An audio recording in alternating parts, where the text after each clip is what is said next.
इस भारत भूमि जो एक पूर्ण भूमि है, एक मंगल भूमि है, एक ऐसी भूमि है जो पूरे विश्व को राह दिखाने वाली भूमि है। ऐसे भूमि को प्रणाम करता हूँ।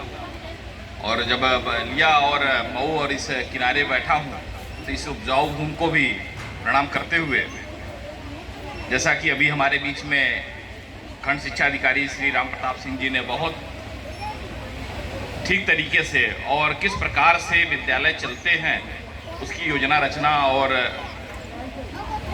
अभिभावकों का कितना योगदान है उसके लिए उन्होंने निवेदन किया है। साथ में जो कार्यक्रम का संचालन कर रहे हैं ऐसे शैलेंद्र यादव जी, जो प्रधानाध्यापक हैं यहाँ के रजनीश दुबे जी। मैं पूरे कार्यक्रम में देख रहा था तो मुझे ये अच्छा लगा कि इस प्रकार की योजना अभी ये बच्चों को, मतलब एक छोटी छोटे बातों का कितना ध्यान यहाँ रखा जा रहा है, ये बड़ा इम्पोर्टेंट है। जैसे उन्होंने सबको प्रमाण पत्र दिया, लेकिन जो मेडल पहनाया तो आपने ध्यान दिया होगा कि उसमें भारत और भारत भूमि और भारत की ध्वज यानी राष्ट्रीय ध्वज हमारा जो है उसका भी मान रखा उन्होंने।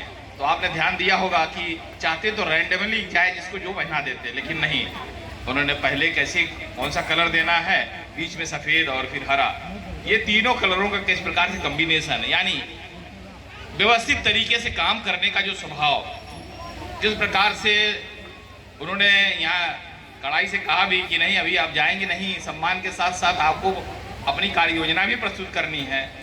इस प्रकार के लोगों से व्यक्ति वही रहते हैं, लेकिन योजक जिसको कहते हैं, रचनाकार या संगठनकर्ता जिसको हम कहते हैं, उसकी भूमिका बड़ी इंपॉर्टेंट होती है। देश वही है, वही सब कुछ है, वही समाज है, वही राष्ट्र।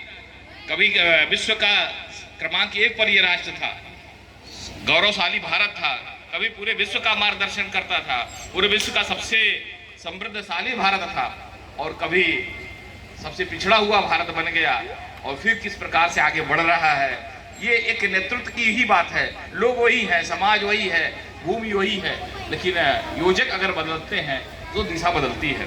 वो देखने को मिला जो रजनीश दुबे जी हैं, फिर यहाँ पर श्री राम प्रसाद शर्मा जी और गुरु जी, जिनको कि यहाँ के प्रधानाचार्य जी ने भी कहा है कि हमारे गुरु जी हैं जयनाथ मिश्रा जी। निश्चित रूप से ऐसे गुरु ऐसे शिष्य बनाते हैं और इसी प्रकार से ये परंपरा चलती है। निश्चित रूप से ऐसे गुरु हमारे बीच में हैं। शिक्षक संगठन के अध्यक्ष श्री वीरेंद्र यादव जी जो है उनके बारे में भी हम चर्चा कर रहे थे, हमारे बीच में हैं। समाज सेवी जयप्रकाश यादव जी, जिन्होंने 4 लाख रुपए का स्मार्ट क्लास के लिए यहाँ पर सहयोग किया है।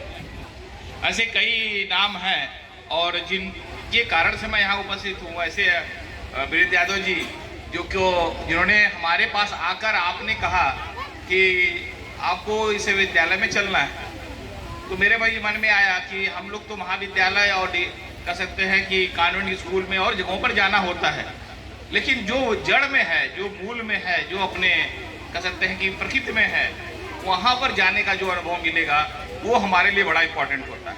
आप देखे होंगे कि आजकल जब दीक्षांत समारोह होता है तो हमारी जो गवर्नर मैडम है वो भी इन प्राइमरी स्कूल के बच्चे, बेसिक के बच्चों को अपने यहाँ कम से कम 20 बच्चों को या 30 बच्चों को बुलाती हैं और उनको भी उस दीक्षांत समारोह का पूरा जो कार्यक्रम चलता दिखाती हैं और सम्मानित करती हैं।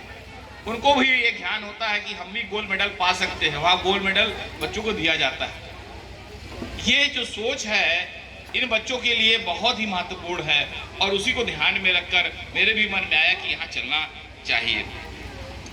फिर जब कार्यक्रम में वह देख रहा था, बड़े विद्यालयों में जाइए तो एक होता है कि जैसे कहते हैं ना कि जो सब दिक्कतें कहाँ हैं, तो दिक्कतें क्या है वो उसको कह सकते हैं सजावट, बनावट और दिखावट, यही गिरावट का कारण है। तो ये जो कारण है यही कारण है, लेकिन ये बात यहाँ नहीं है। यहाँ दिल से जब स्वागत करने का भाव आया, वहीं से मैं देख रहा था किस प्रकार से हर व्यक्ति, क्योंकि वो हमको नहीं देखता, हम आपको नहीं देखते, हम भारत के लोगों का एक बहुत बड़ा ये कह सकते हैं कि उनके अंदर ऐसा भाव है या ऐसा ज्ञान है, ऐसी उनकी बुद्धि है कि वो हर मनुष्य के अंदर देवता का वास मानते हैं। हम लोग ये मान के चलते हैं कि हमारे यहाँ जो भी है वो ईश्वर का ही स्वरूप है। इस नाते आप किसी व्यक्ति की पूजा नहीं करते हैं, बल्कि उस ईश्वरत्व की पूजा करते हैं जो सब में विद्यमान है। वो भाव लेकर भारतवर्ष के लोग कभी कभी ये जब फूल माला ऐसा पहनाए जाते हैं तो बहुत सारे लोग प्रश्न भी करते हैं कि इस प्रकार का क्यों करते हैं। उनको समझ में नहीं आता कि आखिर ऐसा भाव क्यों लेकर करते हैं। संसाधनों की बर्बादी भी होती है, समय लगता है, लेकिन नहीं, वो इसलिए नहीं करते कि संजीव कुमार गुप्ता जी को करना है। वो इसलिए करते हैं कि वो ईश्वरत्व सब में विद्यमान है और वो भी मान के चलते हैं कि हर व्यक्ति में ईश्वरत्व है, इस नाते उसका सम्मान करते हैं। ये सब तमाम विषय ऐसे हैं यहाँ जो देखने को मिला। दूसरी बात, जब मैं यहाँ पर देख रहा था तो दो एक जगह ग्राम प्रधान के नाम जो है हीरा कांदू जी, बल्कि वो उनको मैंने पूछा कौन है, ये जरा सामने आए तो बुलाया गया। देखिए, सबसे पहले हमारे यहाँ सब देवी देवताओं का पूजा करिए, लेकिन सबसे पहले गृह देवता की पूजा होती है। सब आप वैष्णो देवी जाइए चाहे कहीं भी जाइए, अगर गृह देवता की पूजा नहीं करेंगे तो माना जाएगा पूजा अधूरी है। और यही नहीं, अमेरिका में भी रहने वाला बलिया का व्यक्ति गृह पूजन में वो आता ही आता है। तो ऐसे ग्राम प्रधान, तो मैं तो अपने ही विश्वविद्यालय में आया तो पहले गांव प्रधान को भी बुलाया, और सबसे पहले अगर हमने माला और साल उड़ाया तो अपने गांव के प्रधान को उड़ाया, इसलिए कि मैं उनके गांव में हूँ। तो गांव के देवताओं का पूजा और गांव के देवताओं का अगर स्नेह मिला तो निश्चित रूप से सब अच्छा होना है। ऐसे यहाँ के प्रधान है, ये विद्यालय आगे बढ़ेगा ही बढ़ेगा। बहुत सारा विषय जब ध्यान में आता है कि कहाँ से बात हम शुरू करें, तब ध्यान में आता है कि कुछ छोटी छोटी कहानियों से ही शुरू करते हैं जो अपने यहाँ प्राइमरी के पुस्तकों में, क्योंकि मैं भी इसी प्रकार के बीएससी के विद्यालय में पढ़ा हुआ, और जैसे ये बेंच तब तो ऐसा नहीं हुआ करता था, बहुत कम था, और आचार्य जी के लोगों के लिए यानी जो टीचर्स होते थे उनके लिए एक बेंच मिलता था, और ऐसा तब बेंच बहुत बड़े बड़े होते थे और उसमें बैठते थे, और हेडमास्टर साहब की कुर्सी बहुत बड़ी होती थी, हम लोग तो उसके नीचे भी घुस जाते थे तो बदमाशी करते करते। लेकिन टाट पट्टी पे बैठने का वहाँ स्वभाव था, टाट पट्टी पे बैठते, और पटरे जो छोटे थे तो पटरी और उसमें जो ये सीसी बोतल मिल जाता था उसे घोटारा मारते थे। वो भी स्थिति देखा है, लेकिन वहाँ पर इतना सीखने को मिला। हम लोग कंपटीशन होता था और उस कंपटीशन में परीक्षाएं होती थी तो लगता था कि वास्तव में परीक्षा दे रहे हैं, कक्षा 5 की परीक्षा, बोर्ड की परीक्षा, और उस परीक्षा में सर्वाधिक अंक पाने वाले को जैसे यहाँ सम्मानित किया जा रहा, सम्मान करना, ये सारा कुछ उस समय का दृश्य मुझे पुनः याद आया। इसलिए मैं इस विद्यालय परिवार और बेसिक शिक्षा विभाग के सभी लोगों के प्रति आभारी हूँ कि उन्होंने पुनः वहाँ की स्मृतियों को ताज़ा किया है। जब ये बात मैं कर रहा था तो मेरे मन में आया कि ये पुस्तकों में, यहाँ की जो पुस्तकें हैं उसमें आप देखेंगे तो ऐसे ऐसे महापुरुषों का उल्लेख है। ये महापुरुषों का उल्लेख इसलिए मैं सोचता हूँ कि करना चाहिए, अपने में जानना चाहिए। अब शिवाजी, महाराणा प्रताप, दारा सिकोह, सुहेल देव, अगर हम कहें शिवाजी के बारे में बात करें, किसी के बारे में बात करें, रानी लक्ष्मीबाई के बारे में बात करें, ये इनके जीवन से बच्चों को एक प्रेरणा मिलती है। इनकी परिचर्चा, इनका अगर इनको बताते रहेंगे तो ध्यान में आएगा, और सबके पीछे अगर जाएंगे तो ज़्यादा ध्यान में आएगा कि इसमें उनकी माँओं की भूमिका है।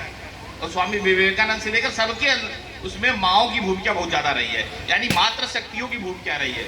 इसलिए यहाँ जो अध्यापिकाएं हैं, मैं उनसे विनम्र निवेदन यही करूँगा कि वो इन बच्चों को अपना बच्चा मानकर, और आपको बता दें ये बच्चे घर में माता पिता की बात नहीं मानते हैं। माता पिता अगर कहेंगे ये चीज़ है वो नहीं मानेंगे, और शिक्षक जो बताते हैं उनकी बात मानते हैं। इतना विश्वास इन बच्चों में अपने शिक्षकों के लिए होता है, इस नाते शिक्षक का बहुत जिम्मेदारी बढ़ जाती है।